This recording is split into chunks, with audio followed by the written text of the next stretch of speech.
Vicentica, José Roig. La meua iaia era la canya. De salut en general es trobava bé i únicament les cames li donaven mal de cap.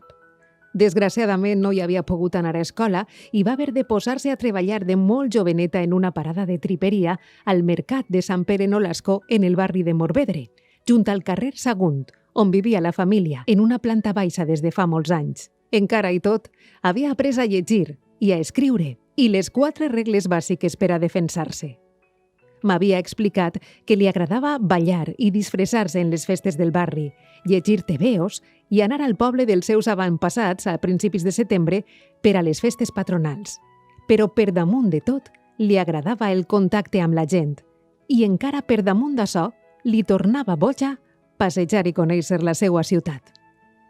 La meua iaia era la canya. Com ja no podia ballar pel problema de les cames, ni volia disfressar-se perquè se li havia passat el temps, ni podia llegir per la gradual pèrdua de vista, ni anava ja al poble perquè s'havia venut la casa familiar i que, a més, encara enyorava aquell contacte diari i permanent amb la gent i les seues aventures per la ciutat, em va explicar que, aprofitant que tenia vigent l'abonament anual, se li va ocórrer agafar el bus setmanalment per a més de sentir-se acompanyada, poder xerrar amb la resta de viatgers i recordar els jocs i els moments de la seva llunyana joventut, redescobrint la ciutat i els seus darrers canvis. Natzaret, les arenes, el centre, la ciutat de les arts i les ciències. Campanar.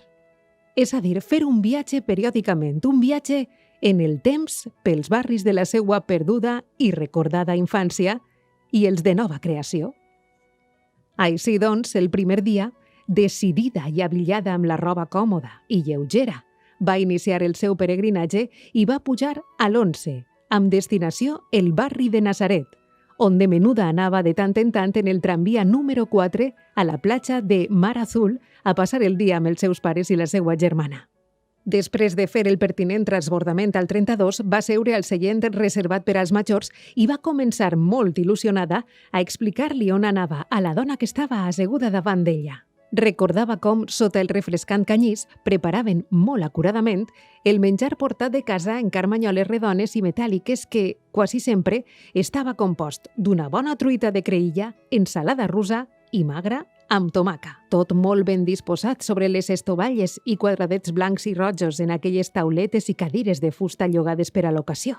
També li va explicar com s'ho passava d'allò més bé a la piscina, la brutícia de la platja plena de plàstics, les restes d'animals morts surant damunt l'aigua, les canyes i branques per tot arreu, les obligatòries 2 hores de digestió abans de prendre el nou bany i, per descomptat, amb samarreta i gorra per a no cremar-se, i les construccions d'arena de castells i muralles amb poal i pala que feia amb la seva germana. La senyora assentia pacientment, sense dir res, amb un suau somriure de complicitat dibuixat al seu ruboritzat rostre. Ui, Natzaret ja no és el que era.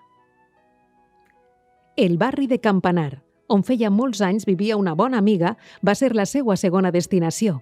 Com l'altra vegada, començava la nova aventura amb l'11, per a pujar més tard, després de fer un transbord, al bus número 2, a la Gran Via Marquès del Túria, que la deixaria ja en el barri on anava.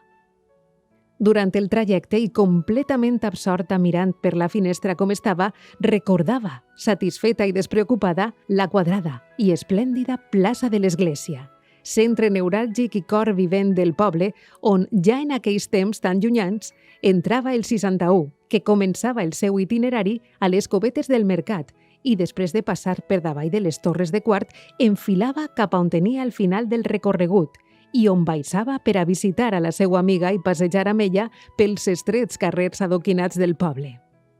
I, per acabar de rematar la vesprada, fer-se un bon berenar unes vegades al cafetí i unes altres en el casino, amb una xocolatada calenta i una ensaïmada dolçament tacada de blanc mentre raonaven. Campanar tampoc era el recordat poble de llavors.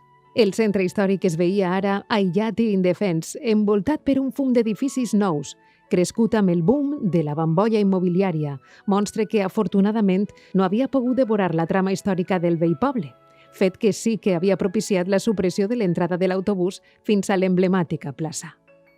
La meua iaia era la canya. En una ocasió m'explicava que aquell dia d'octubre havia clarejat plomís i amenaçava pluja, però aquesta circumstància no li anava a impedir realitzar la seva eixida setmanal per la ciutat. Així que es va posar una bufanda al coll, un capell de llana al cap, va agafar un paraigua i va disposar-se a anar-se'n. Quan ja al carrer va comprovar que no feia dia per a transbords, mentre esperava el bus sota la marquesina perquè començaven a caure algunes importunes gotes, va planificar la nova ruta de la setmana i va decidir que, com el dia no acompanyava, faria tot el recorregut sencer en l'11, que mai l'havia fet.